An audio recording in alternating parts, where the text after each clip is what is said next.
US investment green card. $800,000 must have legally documented money. Exit period after 3 years. Shuda LP 6302946180. ఎన్నికలైన తర్వాత జనాన్ని ఈరోజు కలవటం జరిగింది. ఏదైతే ఈరోజు ప్రజలకు మ్యాండేట్ ఇచ్చారో అందరం కూడా దానికి ఎవరైనా కూడా ఎలక్షన్ ప్రక్రియలో ప్రజల మ్యాండేట్ని గౌరవిస్తాం. దాని విధంగా మేము కూడా అందరం కూడా గౌరవిస్తాం. తప్పకుండా కూడా ఏదైతే నర్సరావుపేట పార్లమెంట్లో నాకు దాదాపు 6 లక్షల పైచీలుగా ఓట్లు ప్రజలు వేశారు. వాళ్ళందరికీ కూడా ధన్యవాదాలు. ఎన్నికలు అయిపోయిన తర్వాత వేరే చిన్న రీజన్స్ వల్ల 4-5 రోజులు లేను. వాళ్ళందరికీ కూడా ధన్యవాదాలు. తప్పకుండా వైఎస్ఆర్సీపీ కార్యకర్తలు నాయకులకి తొందరలో కూడా అందుబాటులో ఉంటాం.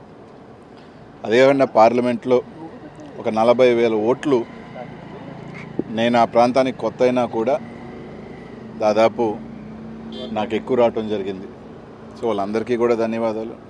ఈరోజు ఎన్నికలు అయిపోయిన తర్వాత కొన్ని ప్రాంతాలలో ముఖ్యంగా పల్నాడులో కూడా మా సామాజిక వర్గానికి సంబంధించి నేనే వస్తే నాకు ఓట్లు వేశారని కొన్ని ఊర్లలో కూడా దాడులు జరిగాయి.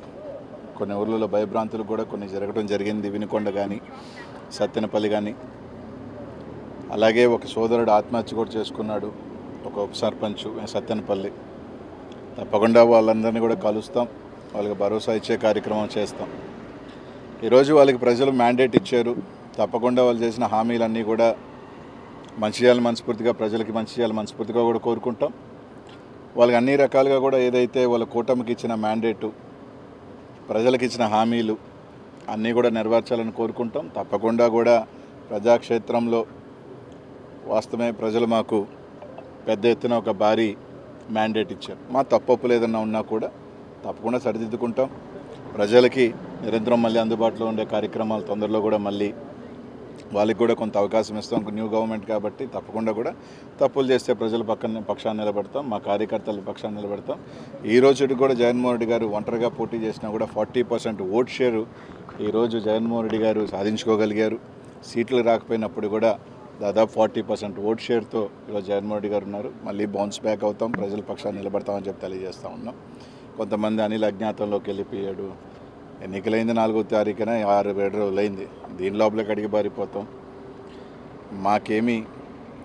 నాకేమీ దాదాపు 2009 నుంచి 2019 దాకా దాదాపు ప్రతిపక్షమే.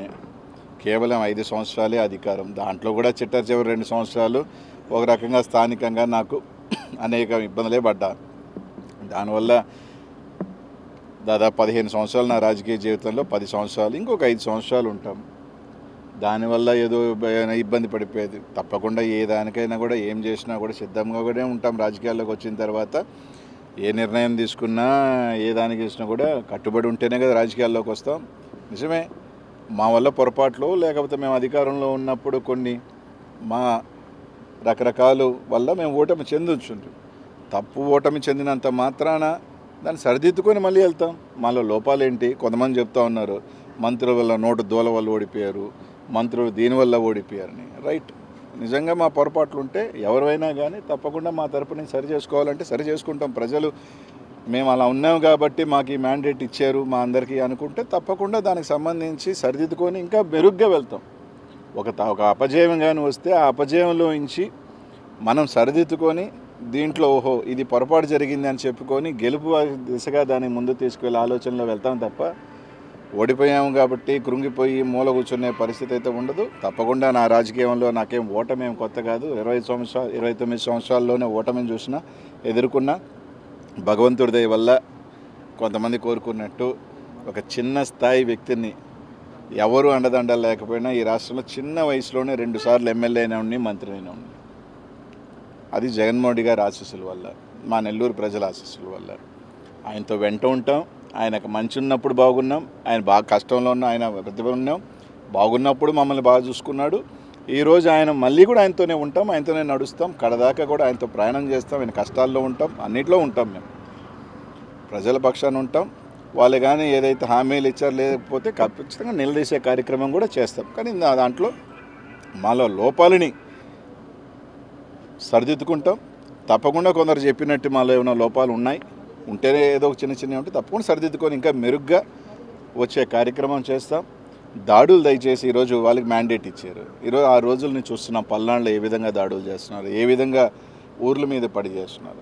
వాళ్ళు ఆలోచన చేసుకోవాలా. వాళ్ళే చెప్పారు మేము దాడులు చేసాం కాబట్టి మేము అధికారం కోల్పోయాము రకరకాలండి. ఇప్పుడు వాళ్ళు చేస్తున్నారు, వాళ్ళ భాష తీరు మార్చుకోకపోతే వాళ్ళు కూడా 2029లో తప్పకుండా కూడా కూర్చుంటారు. అదేం ఇబ్బంది ఏం లేదు. మా భాషలు బాగాలేను అన్నప్పుడు మమ్మల్ని అన్నప్పుడు వాళ్ళు ఈరోజు మాట్లాడే భాషలు కూడా తప్పకుండా ఉంటాయి. కాబట్టి తప్పకుండా ఎవరు యాడికి ఏమి వెళ్ళిపోం. ఖచ్చితంగా వాళ్ళు కూడా ఓడిపోయినప్పుడు కొన్ని నెలల తరబడో లేదా సంవత్సరాల తరబడో వాళ్ళు కూడా ఇళ్లలోనే ఉన్నారు. అవకాశాలు ఇచ్చారు ప్రభుత్వాలకు కూడా. ఈరోజు కూడా ఖచ్చితంగా ఈరోజు అయిందే 4వ తారీఖు ఎన్నిక అయిపోయింది. ఎన్నిక అయిపోగానే వచ్చి రోడ్ల మీద పడవం కదా. వచ్చిన తర్వాత ఆ ప్రభుత్వానికి టైం ఇస్తాం, వెచ్చి ఉంటాం, అంతమించి ఇంకేం లేదు. అన్నిటికీ సిద్ధపడే వాళ్ళమే. అన్నిటికీ కూడా కష్టాలకి రాజకీయాల్లోకి వచ్చినప్పుడు ఇప్పుడు కూడా గెలుపులే ఉండం, ఓటమి ఉంటుంది, గెలుపు ఉంటుంది. ఈ ప్రజాక్షేత్రంలో పోయినసారి మాకు మ్యాండేట్ ఇచ్చారు, ఈసారి వాళ్ళకి మ్యాండేట్ ఇచ్చారు, రేపు మళ్ళీ మాకు మ్యాండేట్ ఇస్తారు. ఒక్కసారి అందరూ గుర్తుపెట్టుకోవాల్సింది ఏంటంటే 234 సీట్లు ఉన్న తమిళనాడులో ఒకసారి కేవలం డిఎంకే 2 సీట్లే వచ్చింది, 2.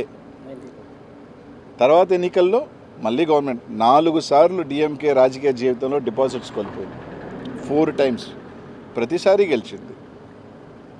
కాబట్టి 2019లో మేము గెలిచినప్పుడు తెలుగుదేశం పని అయిపోయింది అన్నారు, ఇప్పుడు మా పని అయిపోయింది అది అంటున్నారు. సరే 2029కి ఏ విధంగా బౌన్స్ బ్యాక్ అవ్వాలి, ఏ విధంగా ప్రజలకు అండ ఉండాలి అంతా కూడా రచిస్తారు. ముఖ్యమంత్రి మా జగనన్న తప్పకుండా బౌన్స్ బ్యాక్ అవుతాం, తప్పకుండా వస్తామని చెప్పి తెలియజేస్తాం.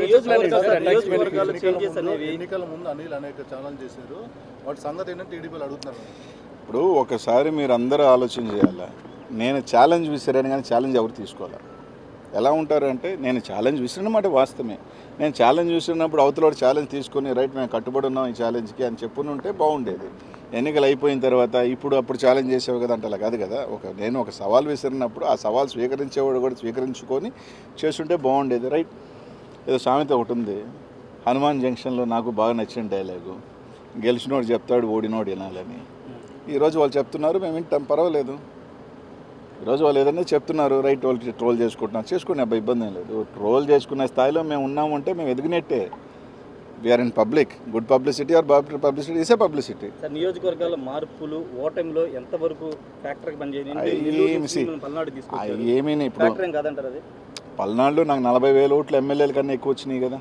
అంటే మీ కొరకే కాదు, ఓవరాల్ చెప్తున్నా. కాబట్టి అదేం పెద్ద నేను కోరుకోను. ఎందుకంటే ఇంత పెద్ద ఎలక్షన్ దీంట్లో కొన్ని దగ్గరలో చూసుకున్నప్పుడు రకరకాల అనుమానాలు ఉన్నాయి, రకరకాలు ఉన్నాయి. కాబట్టి అదేం పెద్ద ఫ్యాక్టర్ నేను అనుకోను. వేరియస్ రీజన్స్ అన్వేషిస్తూ ఉన్నారు. కొన్ని మాకు తెలుసుకోని కారణాలు, మా నాయకులు కూడా కారణాలు ఎందుకు పోయినాయి, రకరకాల కారణాలని వాళ్ళు అన్వేషిస్తున్నారు, మేము అన్వేషిస్తున్నాం. తప్పకుండా దాన్ని అంతా కూడా ఓవర్ హెడ్ చేసుకొని వాళ్ళు ఇచ్చిన హామీలు కానీ రకరకాలు కానీ ఖచ్చితంగా నిలబడి వాళ్ళు చెప్పిన హామీలు ఉన్నాయి కదా, అవి కూడా ప్రజలకు చేయాలా. చేయకపోతే తప్పకుండా ప్రజాపక్షాన్ని నిలబడతాం. తప్పకుండా ప్రతి ఒక్క కార్యకర్త కూడా జగన్మోహన్ రెడ్డి గారు అండగా ఉంటారు, మేము అందరం కూడా అండగా ఉంటాం. తొందరలోనే దానికి సంబంధించింది కూడా ఇది చేస్తాం. తప్పకుండానే అందరం కూడా ఎప్పుడు కూడా ఏ గవర్నమెంట్కైనా కూడా కొంత టైం అనేది ఇస్తారు. ఎవరైనా కూడా ఒక 6 months 1 year దేనికైనా కూడా ఒక స్టార్టింగ్ పీరియడ్ ఉంటుంది. వేచి ఉంటాం. తప్పకుండా వాచ్ చేస్తాం, చూస్తాం. మంచి చేస్తే తప్పకుండా మంచి చేయాలని కోరుకుంటాం. పవన్ కళ్యాణ్ అసెంబ్లీకి గేట్ కూడా తాకనివ్వని నేను అనలేదే. అసెంబ్లీకి పంపించిన అసెంబ్లీకి వెళ్ళడం చెప్పారు. నేను అనలేదే. జనసేన కార్యకర్తలు పెద్ద ఎత్తున మీ మీద ట్రోల్ చేస్తున్నారు. నేను అనలేదే. మంత్రిగా ప్రమాణ స్వీకారం చేసి తప్పకుండా నేను చెప్పేది ఏంటంటే పవన్ కళ్యాణ్ గేట్ దాటలేదు. ఫస్ట్ ఆఫ్ ఆల్ నేను అనలేదు. ఫస్ట్ ఆఫ్ ఆల్ అది నేను అనలేదు, పక్కన పెట్టుకోండి. రైట్. ఇదే పవన్ కళ్యాణ్ గారు గతంలో ఓడిపోయారు, ఇప్పుడు గెలిచారు, అంతే. దాంట్లో ఏముంది. రేపు అనేది మళ్ళీ ఉంటుంది కదా రాజకీయాల్లో. It is a cycle. Congress party 10 years ఉంది, 15 years లేదు. చంద్రబాబు నాయుడు గారు కూడా 4 సార్లు ఓడిపోయారు, మళ్ళీ వచ్చారు కదా. అలా అని రేపు రాలేని ఎలా అనుకుంటాం? సరే, ఎవరు అనుకోవటం వాళ్ళ ఉద్దేశంలో మేము రాము అని అనుకుంటున్నారు. మేము ఎలా బౌన్స్ బ్యాక్ అవ్వాలని మేము అనుకుంటున్నాం అంతే.